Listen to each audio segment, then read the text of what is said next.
tekad kuatkan hati, negeri ini memanggilmu kawan. Belajar bergerak berbagi untuk negeri, guru penggerak majukan pendidikan. Guru penggerak menghamba pada murid, kreatif rancang pembelajaran. Hargai potensi, tingkatkan prestasi, lahirkan profil pelajar Pancasila. Belajar bergerak berbagi untuk negeri, kita menjalin kolaborasi. Belajar bergerak berbagi untuk negeri, demi bakti pada Ibu Pertiwi.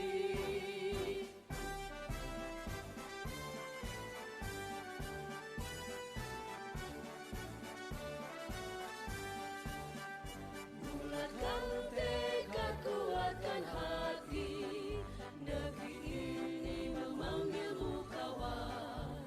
Belajar bergerak berbagi untuk negeri, guru penggerak maju. Budaya positif di sekolah adalah nilai-nilai, keyakinan, dan kebiasaan di sekolah yang berpihak pada murid agar murid dapat berkembang menjadi pribadi yang kritis, penuh hormat, dan bertanggung jawab.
Assalamualaikum warahmatullahi wabarakatuh.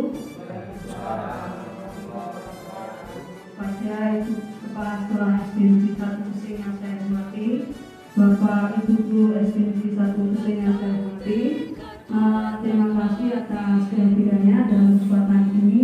Saya akan menyampaikan materi dari pendidikan guru penggerak, yaitu yang berjudul budaya positif di sekolah. Berikutnya. Nah, di sini saya jelaskan pengertian dari budaya positif di sekolah itu apa, yaitu nilai-nilai, keyakinan-keyakinan, dan kebiasaan di sekolah yang berpihak pada murid agar murid dapat berkembang menjadi pribadi yang kritis, penuh hormat, dan bertanggung jawab. Itu yang dinamakan budaya positif. Nah, ada beberapa poin penting yang perlu diperhatikan dalam menerapkan budaya positif, yaitu yang pertama, posisi kontrol, disiplin positif, keyakinan kelas, pemenuhan kebutuhan dasar, dan restitusi. Tetapi dalam bahasan ini akan saya sampaikan dua hal dulu, yaitu posisi kontrol dan disiplin positif. Nah, berikutnya. Nah, ini dalam mewujudkan budaya positif, guru memegang peran sentral. Nah, dalam pembelajaran di kelas pun, guru perlu memahami posisi apa yang tepat untuk dapat mewujudkan budaya positif baik di lingkungan kelas maupun sekolah. Nah di sini posisi kontrol guru itu ada 5. Tetapi yang nanti yang diharapkan nantinya ke depan itu kita posisinya di posisi sebagai manajer. Ada 5 posisi kontrol guru, yaitu yang pertama penghukum, yang kedua sebagai teman, yang ketiga pembuat orang merasa bersalah, keempat sebagai monitor atau pemantau, dan terakhir sebagai manajer. Nanti diharapkan ketika di pembelajaran itu kita ada dalam posisi sebagai manajer. Yang pertama sebagai penghukum. Nah ini berikutnya contohnya seperti ini. Ketika ada kasus yang terjadi di sekolahan, itu kadang kita memposisikan dirinya itu masih sebagai penghukum. Ya saya sendiri juga sering seperti itu. Ketika melihat anak yang melakukan kesalahan, saya langsung wah lari di lapangan ngakali. Nah itu sebenarnya salah. Tapi yang tepat nanti posisi kita sebagai seorang manajer di sini di yang terakhir. Yang pertama sebagai penghukum, contoh tindakan yang dilakukan guru biasanya apa? Yaitu memarahi, mengkritik, menyakiti, melakukan tindakan kekerasan. Biasanya dengan berkata seperti ini, kalau kamu nakal, Bapak akan menghukum kamu, misalkan seperti itu. Nah ini posisi kita sebagai penghukum. Akibatnya apa? Murid bukan menjadi lebih baik, tapi dia tidak peduli dengan gurunya atau tugas sekolahnya. Nah, pola perilakunya melanggar yang berulang sebagai bentuk perlawanan. Nah itu. Terus yang kedua, jika kita melakukan posisi sebagai pembuat rasa bersalah, itu apa yang kita lakukan? Biasanya guru akan cenderung mendiamkan. Misalkan ada anak terlambat, terus nanti telat, gurunya belok, ya cuma diam. Sudah suara di pondok cukup, tapi cukup mendiamkan atau menceramai dan membuat anak itu merasa bersalah. Misalkan perkataannya seperti ini, Bapak ibu kecewa sama kamu. Kalau orang tua kamu tahu bagaimana seharusnya kamu seperti ini, pasti orang tua kecewa. Nah itu akibatnya apa? Murid merasa menjadi bodoh atau nakal. Dia merasa bergabung dengan itu. Terus pola perilakunya apa? Anak menjadi rendah diri, kurang pede, cemas dan khawatir salah. Itu jika kita memposisikan diri sebagai pembuat rasa bersalah. Terus yang ketiga, jika posisi kita sebagai teman, tindakan yang kita lakukan yaitu membuat pemakluman. Contoh perkataannya biasanya kita lakukan ya demi bapak dan ibu. Nah seperti itu. Akibatnya apa? Akibatnya anak akan merasa guru adalah teman yang bisa memaklumi kesalahannya, sehingga menjadi lemah, tergantung dan cenderung menunggu. Jadi ini juga kurang baik. Terus berikutnya posisi kita itu sebagai pengontrol. Itu tindakannya ya memantau atau mencatat. Contoh perkataannya biasanya, kamu sudah tahu aturannya kan? Ya seperti itu. Nah akibat bagi murid apa? Murid akan mempertanyakan konsekuensi perbuatannya. Nah ini. Terus pola perilaku yang diharapkan apa?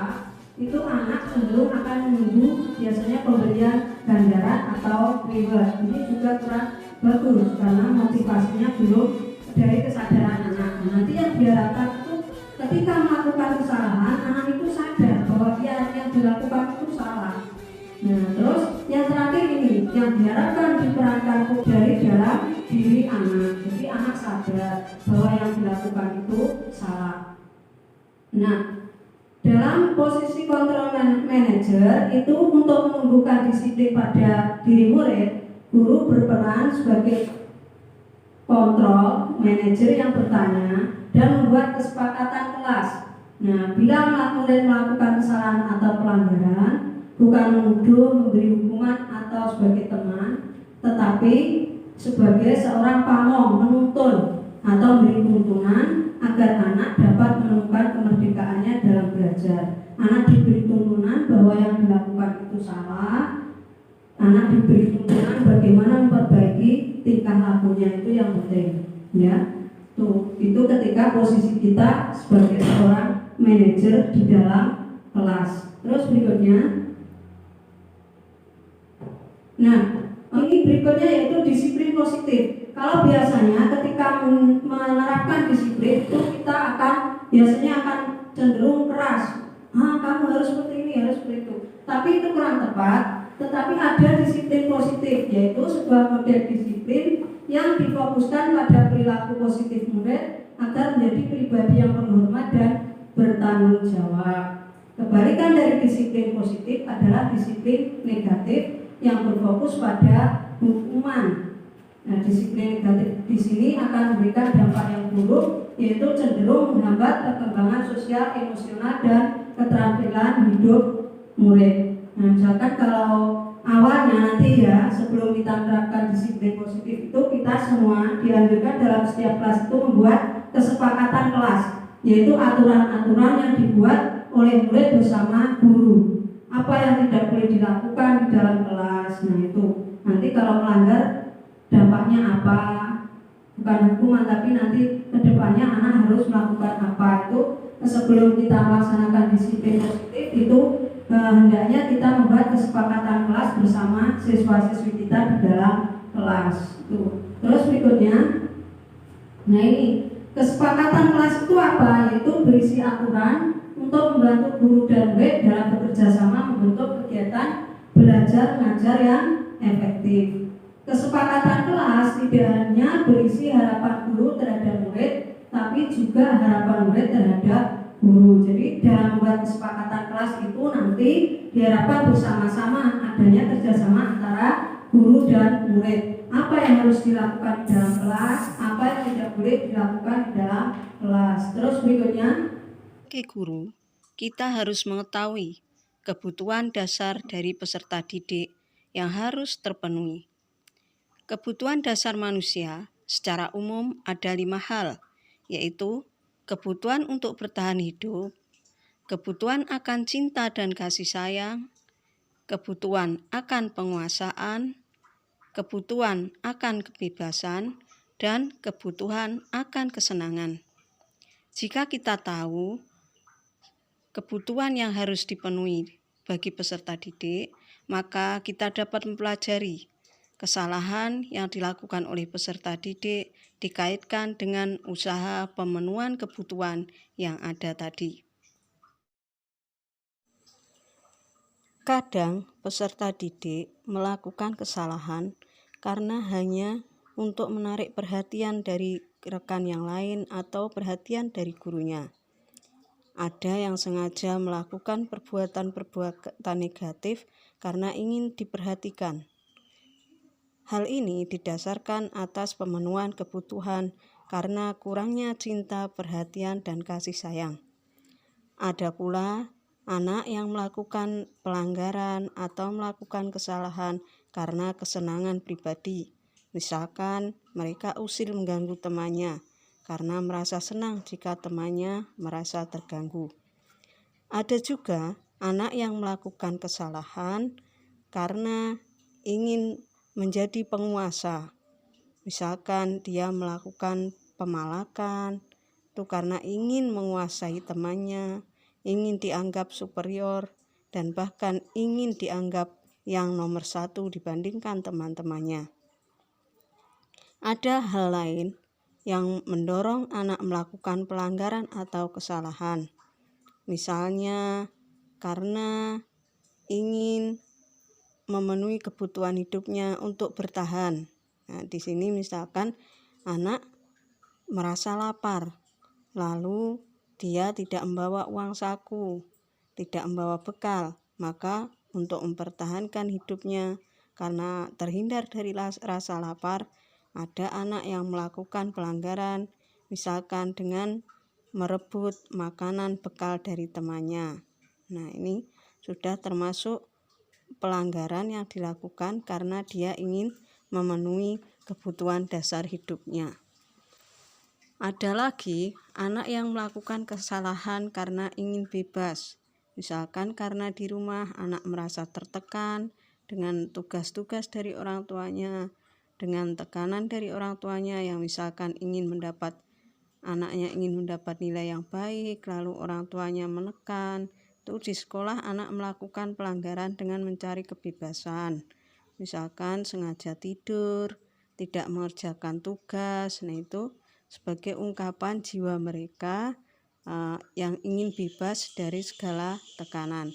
Sehingga guru harus benar-benar peka jika siswa melakukan pelanggaran, jangan langsung menjudgment buruk, tetapi kita cari dulu latar belakang dari semuanya itu sebenarnya apa, sumber penyebab dari permasalahan tersebut. Dengan demikian, jika guru peka dan tahu apa yang melatar belakangi siswa melakukan pelanggaran, guru akan segera dapat mencari solusi terbaik dan bekerja sama dengan orang tua agar siswa itu terselamatkan dari kesalahan yang terus-menerus. Jika kita langsung menjudgment, siswa otomatis akan jatuh mentalnya atau bahkan akan semakin berontak. Jika hal tersebut terjadi, maka yang rugi tentu kita sendiri, karena kita tidak berhasil menyelamatkan generasi muda sebagai generasi penerus bangsa. Dengan demikian, itulah mengapa guru harus tahu kebutuhan dasar yang harus dipenuhi bagi siswa-siswinya. Sehingga dengan belajar adanya pemenuhan kebutuhan dasar, guru akan bisa menganalisis, mengevaluasi setiap kebijakan yang diambil yang berkaitan dengan siswanya. Dengan demikian, guru akan lebih tahu, lebih mengenal karakter siswanya, dan nanti secara lebih luas akan berdampak pada terciptanya karakter siswa dengan budi pekerti yang baik, penuh kasih, dan terhindar dari kesalahan-kesalahan yang terus berulang. Itulah guru harus tahu tentang upaya pemenuhan kebutuhan dasar dalam hidup manusia. Jika guru tahu apa yang harus dipenuhi oleh siswa-siswinya sebagai pemenuhan kebutuhan dasar, maka guru tidak dapat melakukan kesalahan dalam menyelesaikan masalah yang dihadapi oleh siswanya. Untuk penyelesaian masalah yang paling baik nantinya adalah dengan menggunakan segitiga restitusi yang terdiri dari 3 tahapan yang akan kita pelajari lebih lanjut.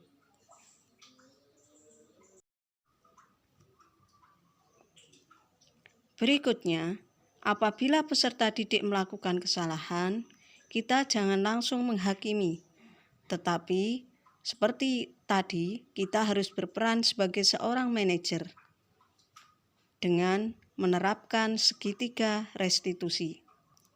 Lalu apakah restitusi itu? Restitusi adalah proses menciptakan kondisi bagi murid untuk memperbaiki kesalahan mereka, sehingga mereka bisa kembali pada kelompok mereka dengan karakter yang lebih kuat. Goosen 2004. Selain itu, restitusi juga adalah proses kolaboratif yang mengajarkan murid untuk mencari solusi untuk masalah dan membantu murid berpikir tentang orang seperti apa yang mereka inginkan dan bagaimana mereka harus memperlakukan orang lain.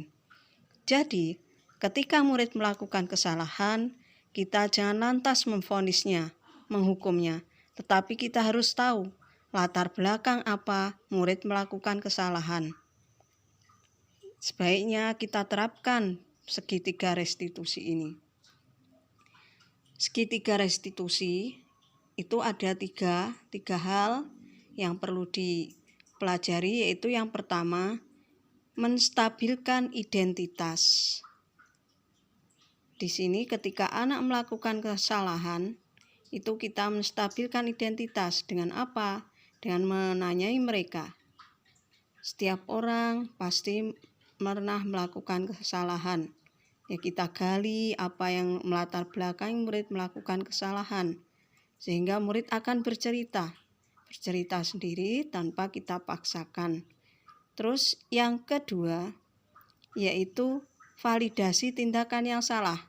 Jika murid yang melakukan kesalahan telah menceritakan segala sesuatu yang melatar belakangi kesalahan yang ia lakukan, maka kita sebagai guru harus melakukan validasi tindakan. Nah, apa langkah yang efektif untuk memperbaiki kesalahan yang telah dilakukan? Terus yang terakhir yaitu menanyakan keyakinan kelas. Tadi kita sudah membuat kesepakatan atau keyakinan kelas. Jadi jika siswa ada yang melanggar, kita tanyakan kembali apa keyakinan kelas yang telah disepakati.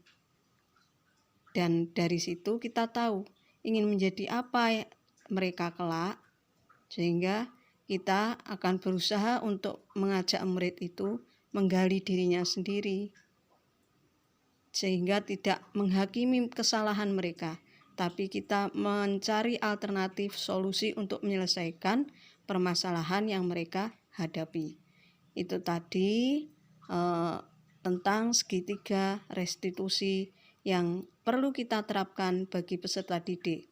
Jika kita menghadapi anak-anak yang melakukan kesalahan atau kekeliruan, ingat, kita tidak boleh menghakimi, memvonis, apalagi menghukum. Tapi hendaklah kita mempelajari latar belakang mereka melakukan kesalahan tersebut, sehingga peserta didik akan menyadari kesalahan yang dilakukan, dan nanti diharapkan mereka akan tumbuh menjadi manusia yang selalu berpikir positif. Jika kita memperlakukan siswa-siswi kita secara manusiawi, dengan dilandasi pemikiran yang positif terhadap apapun yang mereka lakukan, maka siswa akan tumbuh menjadi manusia yang memiliki pikiran positif dan berpikir ulang jika melakukan kesalahan. Sehingga sebagai guru, kita harus memberikan didikan yang positif terhadap mereka. Apapun yang mereka lakukan, kita harus membimbingnya, menuntunnya menuju budi pekerti yang luhur.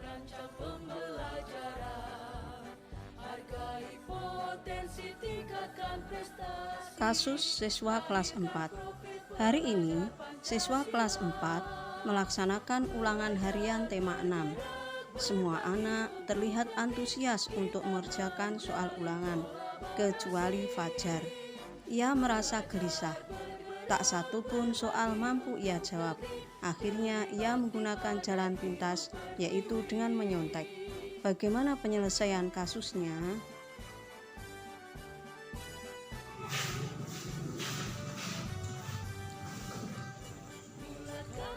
Kamu pasti punya alasan untuk melakukan seperti tadi. Coba ceritakan sama ibu, Nak. Maaf Bu, sebenarnya saya melakukannya karena terpaksa Bu. Beberapa hari ini saya nggak bagus belajar karena saya baru saja dapat game bagus di HP dan pikiran saya Bu. Saya nggak bisa menjawab soalnya saya tahu saya salah. Bu, saya minta maaf. Saya janji akan memperbaiki kesalahannya. Oke, bagus. Kamu sudah jujur sama ibu. Nah, menurutmu apa yang dapat kamu lakukan untuk memperbaiki persoalan ini? Saya akan menitipkan HP saya kepada kakak Bu sampai tes PAS selesai. Wah, langkah yang tepat. Ibu lega sekali mendengarnya. Oh ya, kamu sebenarnya ingin menjadi orang seperti apa sih, Jar? Nah, saya ingin menjadi orang yang baik Bu, dan saya ingin menjadi orang yang bertanggung jawab dan disiplin. Nah, untuk menjadi orang yang seperti kamu inginkan, kamu harus memperbaiki perilakumu, ya kan? Lebih rajin belajar, sayang sama orang tua, dan menyayangi sesama. Ya, gitu ya. Kamu setuju? Terima kasih Bu, saya setuju. Mulai sekarang saya berjanji akan memperbaiki diri sendiri. Sudah Bu, dengan saya pamit. Baik, selamat belajar ya. Nah itu, yang terakhir, menerapkan budaya positif itu akan dapat mengukir karakter inspiratif. Nah, ini diharapkan setelah apa yang saya sampaikan nanti, ke depan kita saling bekerjasama untuk memperbaiki pembelajaran kita di lingkungan sekolah. Nah nanti kalau mau tanya-tanya silahkan. Kalau saya tahu jawabannya saya jawab, kalau tidak nanti saya tanyakan kepada yang lebih tahu. Itu saja dari saya. Terima kasih sekali lagi atas waktunya. Jika ada kesalahan saya minta maaf. Wassalamualaikum warahmatullahi wabarakatuh.